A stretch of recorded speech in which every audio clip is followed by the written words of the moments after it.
잠언 29장 25절 말씀, 한 절 말씀만 보겠습니다. 자, 함께 합독합니다. 시작. 사람을 두려워하면 올무에 걸리게 되거니와 여호와를 의지하는 자는 안전하리라. 아멘. 오늘은 광복절이자 또 주의 일, 주의 날입니다. 그래서 생각하다가 광복절에 대한 의미는 우리가 너무 잘 알고 있으니까 오늘 이 본문으로 여러분과 말씀을 나누려고 결정을 하게 되었습니다.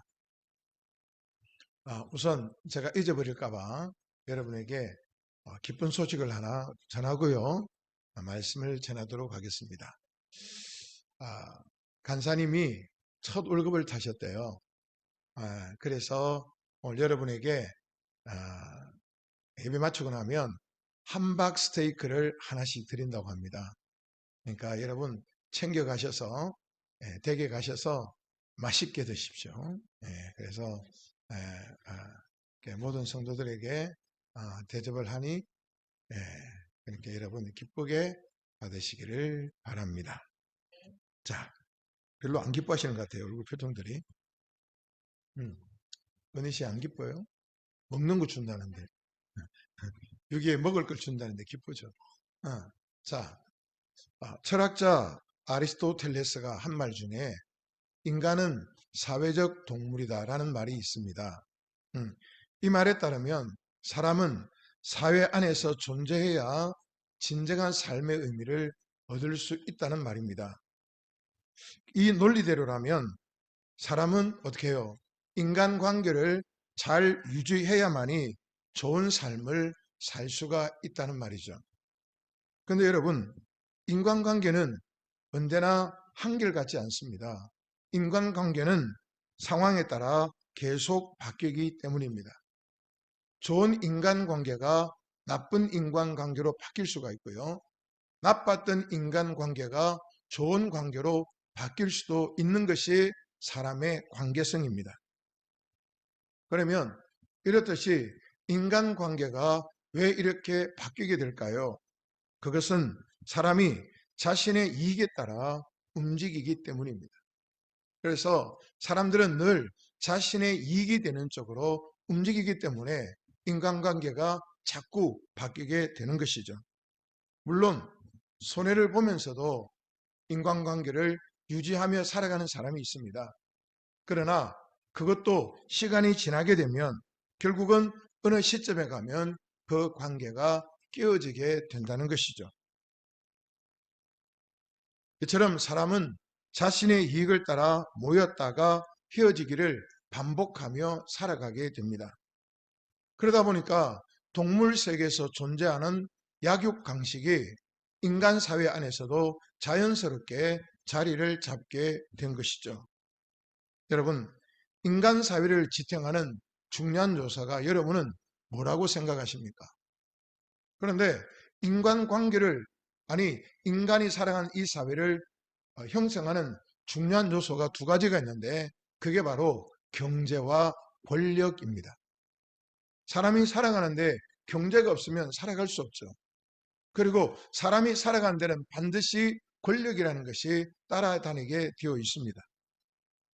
그래서 이 경제와 권력은 뗄래야 뗄 수 없는 연결고리를 형성하고 있는 것입니다. 이번에 8.15 사면회 자면 때 삼성의 이재용 부회장이 가석방이 되었습니다. 이 가석방을 두고 찬성과 반대가 첨예하게 대립을 했습니다. 왜일까요? 오늘 그것은 각자의 이해관계가 충돌하기 때문입니다. 여러분, 이런 사회적 환경으로 인해서 사람들은 강자 앞에서 약해지고 그리고 권력 앞에서 약해지는 이런 모습을 보게 되는 것입니다. 그런데 이 사회적 강자나 권력의 이 강자가 약자를 배려하고 돌보면 괜찮은데 이 강자의 심리는 언제나 약자를 억압하고 약자를 자기 마음에 자기의 뜻대로 움직이려고 하는 이런 욕망이 강자 속에 있다는 것이 문제입니다. 그래서 이 강자들은 약자를 부리면서 정당한 대우를 하려고 하지 않습니다. 예, 이처럼 여러분, 우리가 살아가는 이 세상은 불의한 강자들이 너무 많습니다. 그래서 약자들이 이 불의한 강자들 아래에서 너무 힘들고 어렵게 살아간 일들이 너무 많이 있는 것이죠. 어쩌면 오늘 예배를 드리는 여러분 중에 누군가도 여러분 위에 있는 그 강자 때문에 여러분이 불이익을 당하고 어렵고 힘들게 지금 생활하고 있는 분이 있을 수도 있는 것입니다. 그렇지만 이런 세상을 살면서도 강자 앞에서 자신의 뜻을 굽히지 않고 강자 앞에서 자신의 의견을 피력하는 사람들이 있습니다. 강자의 불의와 불법을 지적하며 올바른 방향을 제시하는 이들이 있습니다. 때로는 이 일 때문에 심한 고초를 겪기도 하고 생명의 위협을 당하기도 하지만 굴복하지 않고 꾸준히 이 길을 가는 의로운 사람도 있는 것이 사실입니다. 여러분, 우리가 지금 8.15 해방을 기념하는 8.15 광복절을 우리가 맞이했는데요. 우리가 일제강점기 때에 이 일제의 권력 앞에서 굴하지 않았던 수많은 애국 선열들이 있었습니다.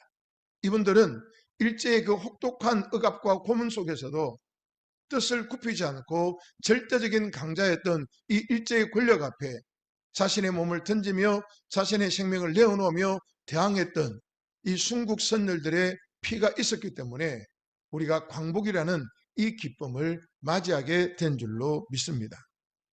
그런데 이 일제 치하의 때 우리가 기독교가 가지고 있는 씻을 수 없는 오류가 있는데, 오점이 있는데, 그게 뭐냐면 바로 신사참배였습니다. 그런데 해방이 되었습니다.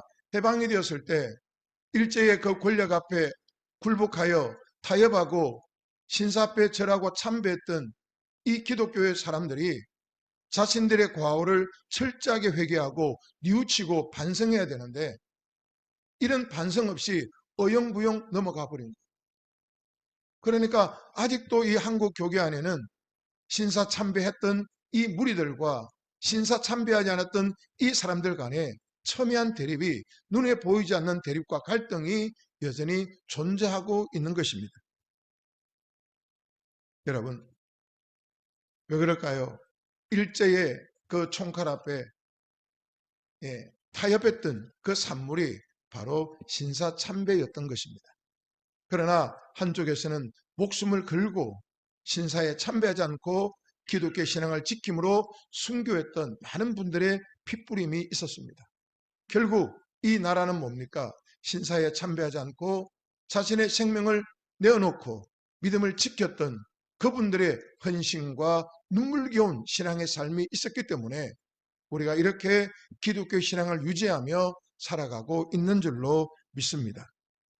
여러분, 오늘의 말씀해 보니까 사람을 두려워하면 올무에 걸리게 된다고 말씀하고 있습니다. 올무는 짐승을 잡기 위하여 만들어 놓은 올가미입니다. 그런데 이 올가미에 새나 짐승이 걸리게 되면 빠져나가려고 몸부림을 치게 되잖아요. 그런데 빠져나가려고 몸부림을 치면 칠수록 이 올가미는 점점 쬐오게 되어 있습니다. 그래서 때로는 짐승의 다리가 끊어지기도 하고 짐승의 목에 이 올가미가 쥐어져서 짐승이 죽기도 하는 것입니다. 여러분, 무슨 말입니까? 이처럼 성경은 분명히 말합니다. 너희가 사람을 두려워하면 올무에 걸리게 되고 그 올무에 걸리게 되면 생각지 못한 인생의 삶의 비참함이 찾아온다고 말씀하고 있는 것입니다. 그러므로 성도는 사람을 두려워하는 것이 아니라 하나님을 두려워하고 하나님을 신뢰해야 할 줄로 믿습니다. 여러분, 아무리 우리가 믿음이 있다 해도 순간 하나님을 신뢰하지 못하고 사람을 두려워하게 되면, 환경을 두려워하게 되면 생각지 못한 환난과 고난이 우리를 찾아오게 된다는 것입니다. 우리가 사람을 두려워하여 그 사람 앞에 타협하게 되고 머리를 숙이게 되면 순간의 위기는 모면할 수 있을지 몰라도 평생 두고두고 후회하고 탄식할 날이 반드시 온다는 것입니다. 그러므로 하나님의 자녀는 사람을 두려워하지 않고 하나님을 신뢰해야 할 줄로 믿습니다. 왜냐하면 하나님을 신뢰하는 사람만이 어떤 사람 앞에서도 당당할 수 있기 때문입니다.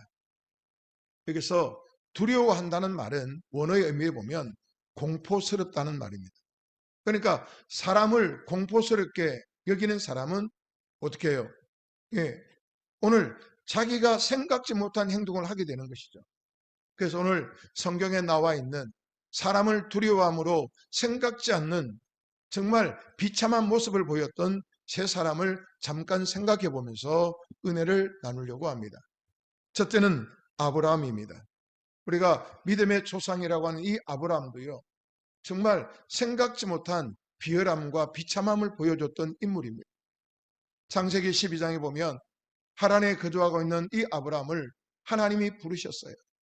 그리고 너의 본토 친척 아비 집을 떠나 내가 너에게 지시할 땅으로 가라 했을 때에 하나님을 제대로 잘 알지도 못하는 이 아브라함은 하나님의 말씀에 순종하여 자신의 보장된 미래를 다 내려놓고 하나님 말씀에 순종하여 길을 떠나게 되었습니다.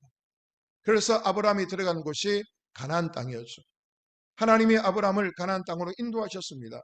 그런데 하나님의 인도함을 받아 들어간 그 가나안 땅에 성경에 보면 흉년이 찾아왔는데 심각한 흉년이 찾아왔습니다. 그러자 이 가나안 땅에 거하던 이 아브라함이 애굽으로 내려가게 됩니다. 자, 애굽으로 내려가는데 문제가 생겼습니다. 오늘 그의 아내 사라가 너무 아름다운 거예요. 그래서 아브라함이 말합니다. 여보, 나의 눈에 그대는 여전히 아름다운 여자예요. 그러니 당신의 그 아름다움으로 인하여 내가 죽을 수 있으니 당신은 나의 아내라 말하지 말고 나의 여동생이라고 말하시오. 그렇게 했어요. 그래서 애굽에 가서 보니까 이 바로가 사라를 보니까 너무 예쁘고 아름다운 거예요. 그래서 이 누구냐? 아, 제 여동생입니다. 내가 데려가도 되겠느냐? 네, 데려가십시오.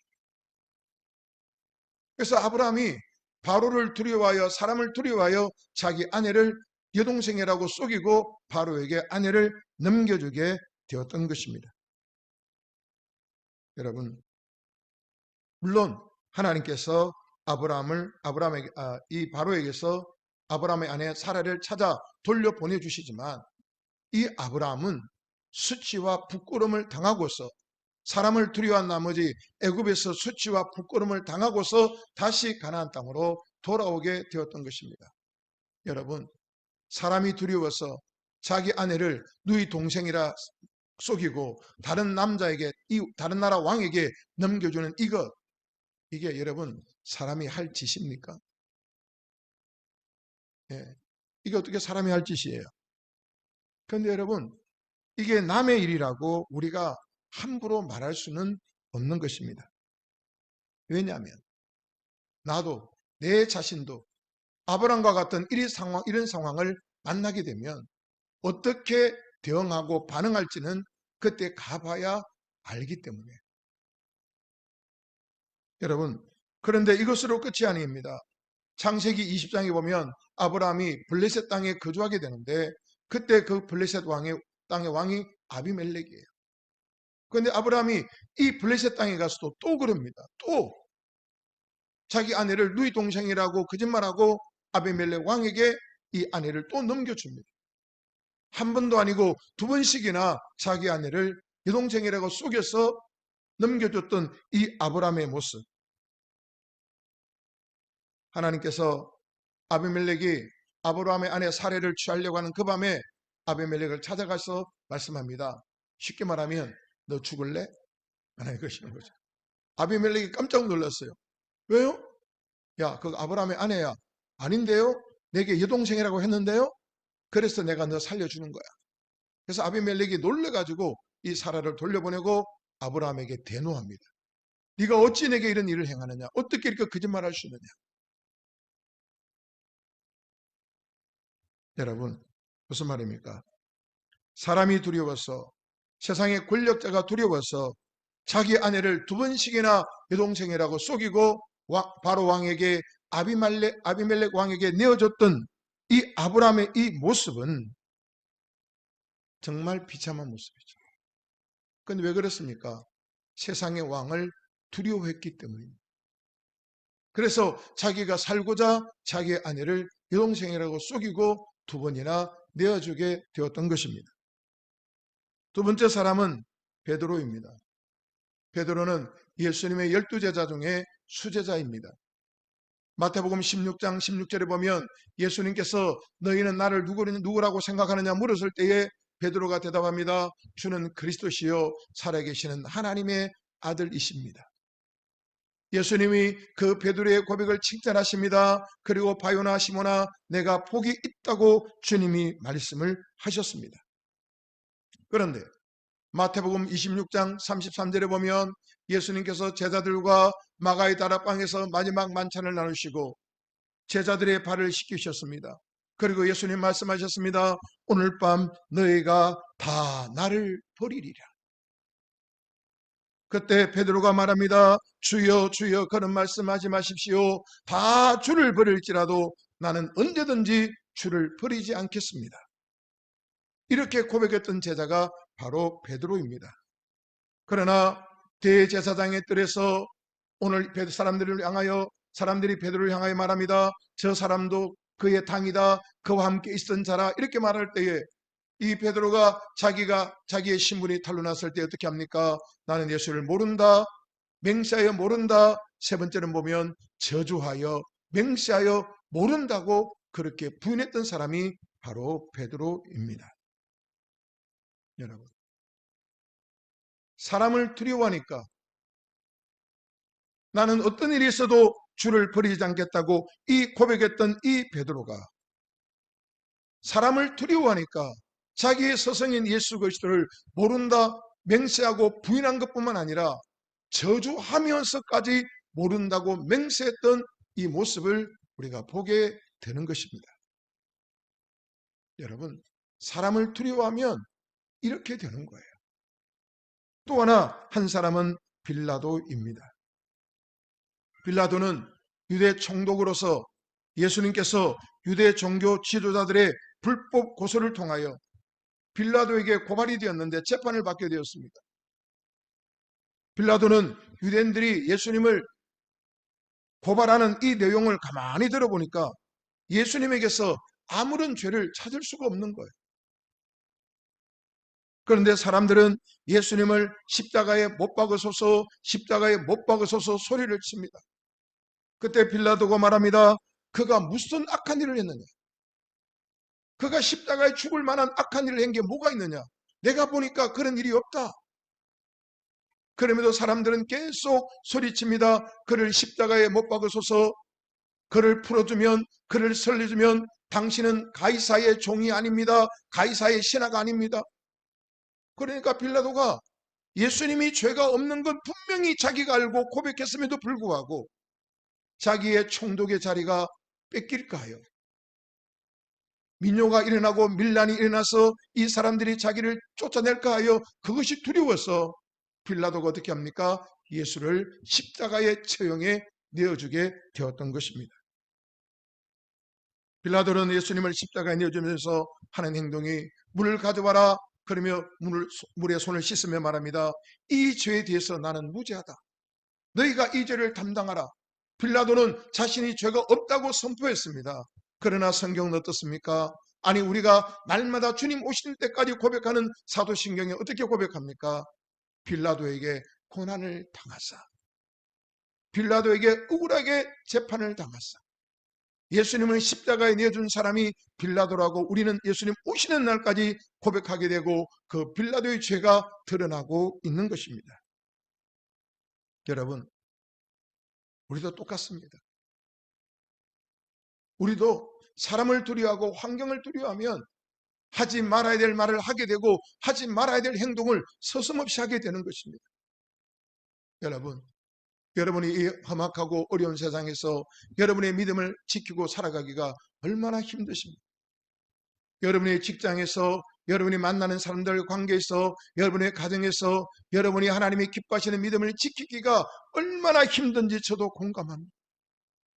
저도 목사이지만 밖에 나가서 하나님의 사람으로서의 목사이기 전에 하나님의 성도로서의 이 믿음을 지키기가 얼마나 힘든지 몰라요.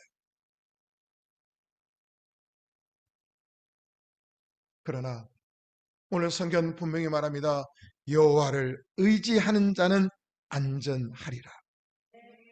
여러분, 여기서 여호와를 의지한 자는 안전하다는 이 원어의 뜻은 도달할 수 없는 높은 곳에 있게 될 것이다.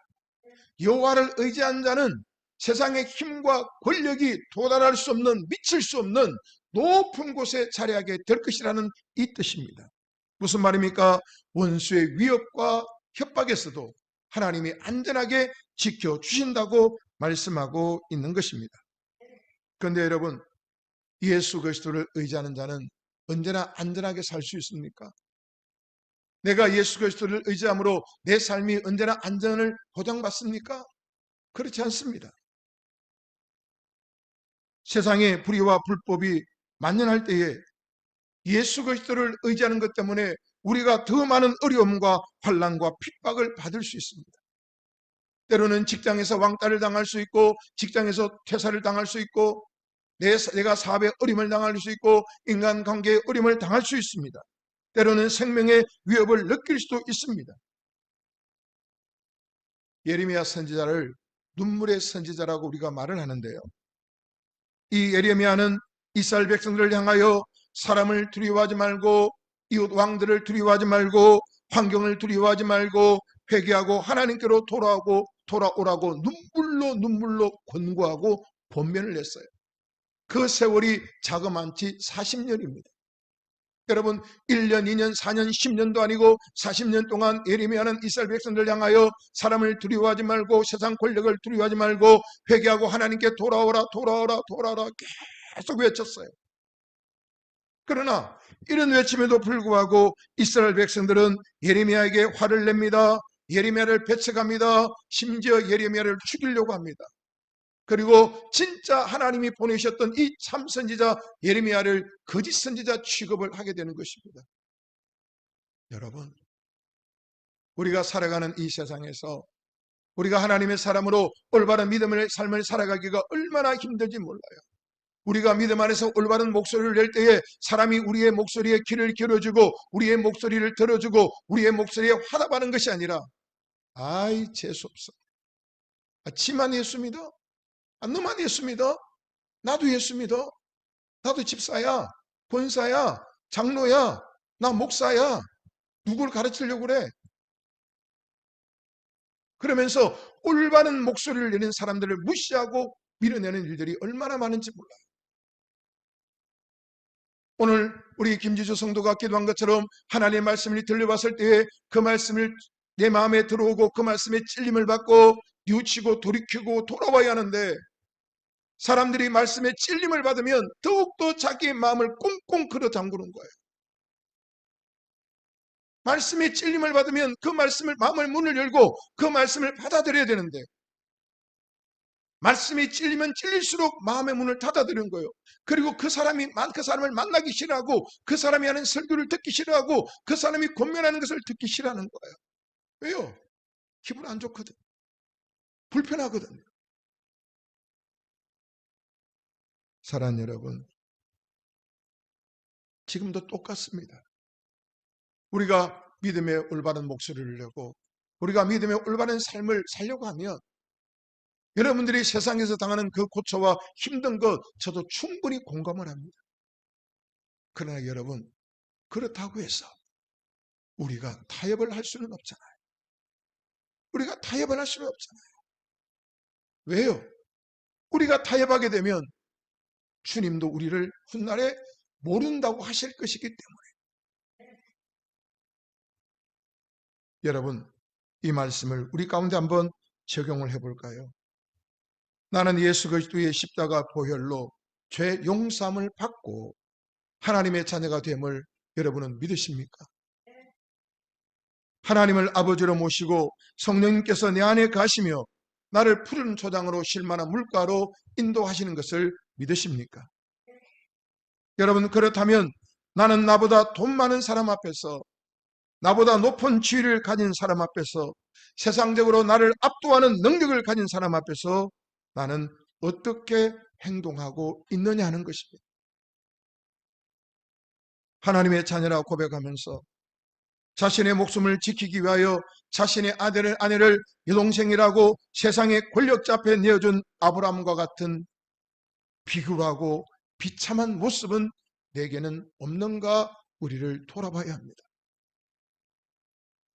주를 위해서라면 죽기까지 하겠다면서 정작 예수님으로 인해 위기가 찾아오자, 위험이 다가오자 예수를 모른다 부인하며 저주까지 하며 맹세까지 하며 그 자리를 피하려고 했던 베드로와 같은 나약한 모습은 없는지 돌아봐야 하는 것입니다.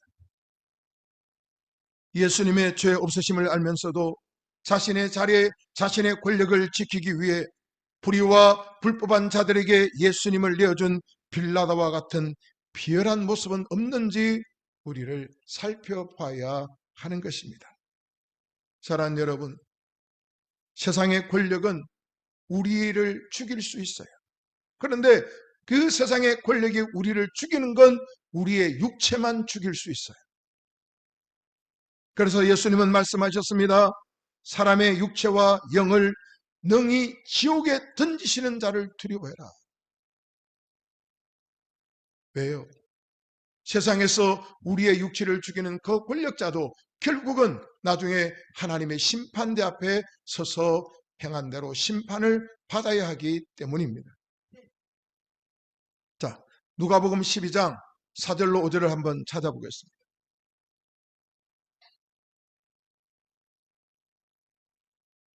누가복음 12장 4절 5절 예수님이 하시는 말씀을 함께 읽어보겠습니다.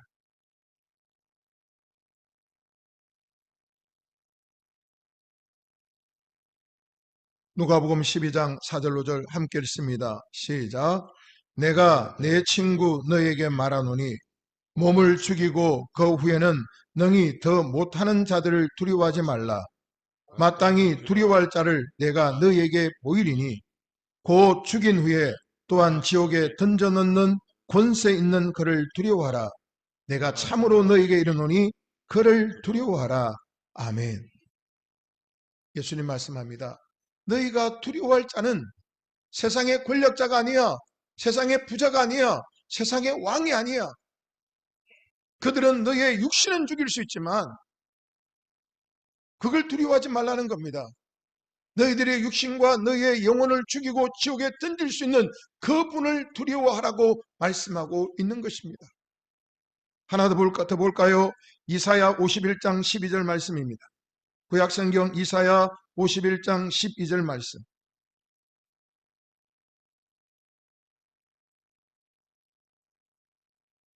이사야서는 가만히 펴놓으십시오.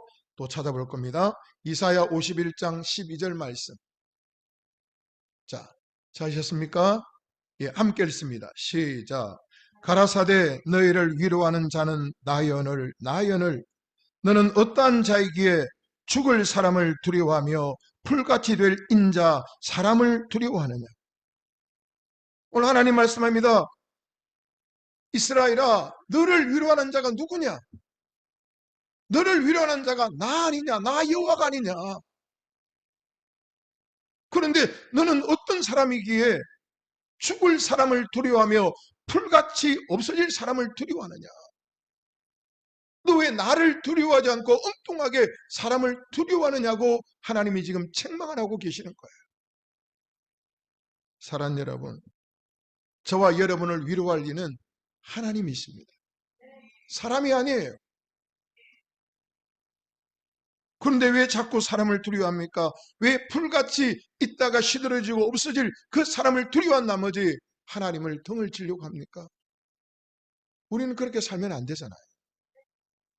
여러분, 죽을 사람을 두려워하지 말고 풀같이 될 사람을 두려워하지 말고 우리의 영원한 위로자 되시는 하나님을 두려워하고 믿음 안에서 살아가는 우리가 될 수 있기를 주님의 이름으로 축원합니다. 말씀을 맺겠습니다. 사랑하는 여러분, 우리가 믿고 또 의지할 이는 내 모든 형편 잘 아시는 주님입니다. 늘 돌봐 주실 것을 나는 확실히 아내라는 하나님의 은혜로 하는 찬성처럼 이 찬양의 가사가 우리의 믿음의 고백이 되기를 주님의 이름으로 축원합니다. 사랑하는 성도 여러분, 성도는 아리스토텔레스의 말처럼 사회적 동물이 아닙니다. 성도는 분명하게 살아갈 삶의 목표가 정해져 있습니다. 성도는 하나님께 영광을 돌리며 살아가야 할 존재입니다. 성도는 하나님을 찬송하기 위하여 만들어진 존재입니다. 자, 이사야 43장 7절을 보겠습니다. 이사야 43장 7절 말씀.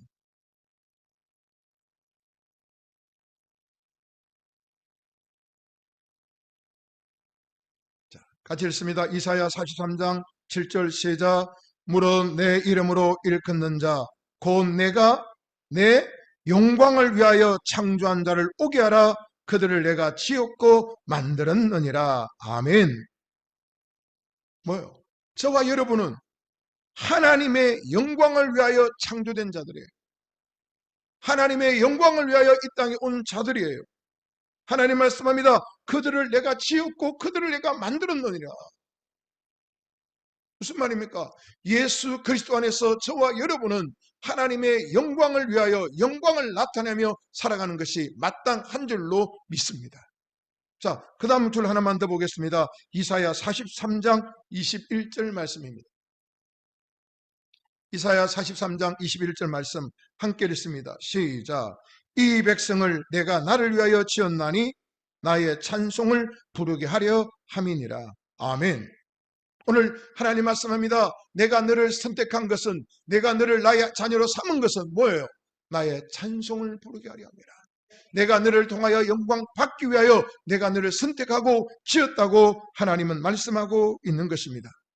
사랑하는 성도 여러분, 사람을 두려워하여 세상에서 비참하고 나약하고 비굴하게 살면 안 됩니다. 우리는 끝까지 예수 그리스도를 신뢰함으로 우리의 삶에 역사하시는 성령의 은혜를 덧입고 믿음으로 살아가야 할 줄로 믿습니다. 그러므로 어떤 시련과 역경을 만나도 예수 그리스도를 나의 구주로 고백하며 시인하며 나의 믿음을 지키는 은혜가 있기를 주님의 이름으로 축원합니다. 그래서 여러분 모두가 천국의 시민으로서 이 땅에서 예수 이름으로 당당히 살아가기를 주의 이름으로 축원합니다. 오늘 시편의 고백처럼 예수님만이 나의 구원자이며 예수님만이 나의 능력이시며 예수님만이 나의 도움이시며 예수님만이 나의 피난처가 되시며 예수님만이 나를 지키는 나의 산성이 되시는 줄로 믿으시기를 주의 이름으로 축원합니다. 여러분, 우리가 이 세상 살아갈 때에 우리가 많은 사건과 사고와 일들을 경험하고 만나게 될 것인데, 그러나 그 문제와 사건 앞에서 우리가 반드시 기억해야 될 것은 우리의 육체를 죽이는, 우리의 육체를 망하게 하는 사람을 두려워하지 아니하고 우리의 육체와 영혼을 능히 지옥에 던지시는 하나님을 두려워하며 하나님을 신뢰하며 살아가는 성도가 되어야 할 줄로 믿습니다. 여러분, 사단은요, 사람의 마음에 두려움의 싹을 심어요. 두려움을 싹을 심어요. 그래서 이 두려움이 내 마음에 뿌리를 내리게 되면 그때부터 우리의 삶은 걷잡을 수 없게 무너지기 시작하는 거예요. 여러분, 사람들이 술에 취해 살아간 이유가 뭐겠습니까? 삶의 두려움에서 잠시 벗어나고 싶은 거예요. 사람들이 도박에 빠지고 중독되는 이유가 뭐겠습니까? 자기의 현실에서 탈피하고 싶은 거예요. 그렇게 돈을 많이 벌고 인기를 얻는 연예인들이 마약을 하고 그렇게 잘못된 이유가 뭡니까? 자기의 현실에서 도피하고 싶은 거예요. 여러분, 이 두려움은 모든 사람에게 중독이라는 것을 가져다 주게 됩니다. 그래서 여러분, 우리가 그것이 알코올 중독이든 도박 중독이든 마약 중독이든 아니면 게임 중독이든 뭐 스포츠의 중독이든 이 중독됐다는 자체가 지금의 현실에서 벗어나고 싶은 거예요. 지금의 현실에서 나라는 존재를 잊고 싶은 욕구의 표현이에요. 그러나 여러분, 우리는 세상의 것에 중독되어서 현실을 잊어버리고 현실에서 탈피하려고 몸부림치는 사람이 아니라, 우리는 예수 그리스도 안에서 하나님의 은혜로 하나님의 은혜 안에서 살아가기 위하여 몸부림치는 하나님의 사람이 되어야 할 줄로 믿습니다. 사람을 두려워하지 맙시다. 환경을 두려워하지 맙시다. 오늘 우리를 지키시고 우리를 높은 자리에 그 어떤 세상의 권력도 그 어떤 사단의 힘도 미치지 못하는 안전한 곳에 우리를 두시는 여호와 하나님을 신뢰하고 예수를 믿음으로 말미암아 우리에게 주어진 이 삶의 날들을 하루하루 잘 살아내고 이겨낼 수 있기를 주님의 이름으로 축원합니다. 기도하겠습니다. 아버지 하나님, 누구든지 사람을 두려워하면 아브라함처럼 될 수 있고 베드로처럼 될 수 있고 빌라도처럼 될 수 있다고 했습니다. 하나님, 저 역시도 사람을 두려워하고 환경을 두려워하면 비굴하고 비참하고 비열하고 나약한 모습을 보일 수밖에 없사오니, 하나님, 천지를 지으신 여호와 하나님을 신뢰하고 믿고 살아가는 저희가 되게 도와 주시옵소서. 우리가 살아가는 삶의 환경 속에서 때로는 나보다 높은 이들이, 권력을 가진 이들이 우리를 누리려고 할 때에 그것이 하나님의 말씀에 합당한 것이 아니면 아니라고 말할 수 있는 그 용기와 담력과 담대함이 있도록 도와주시옵소서. 그리하여 하나님이 우리를 지키시고 하나님이 우리를 안전지대에 두시는, 높이 두시는 그 은혜를 경험하고 덧입고 살아가는 저희 모두가 될 수 있도록 도와주시옵소서. 감사드리며 예수님 이름으로 기도드리옵나이다. 아멘.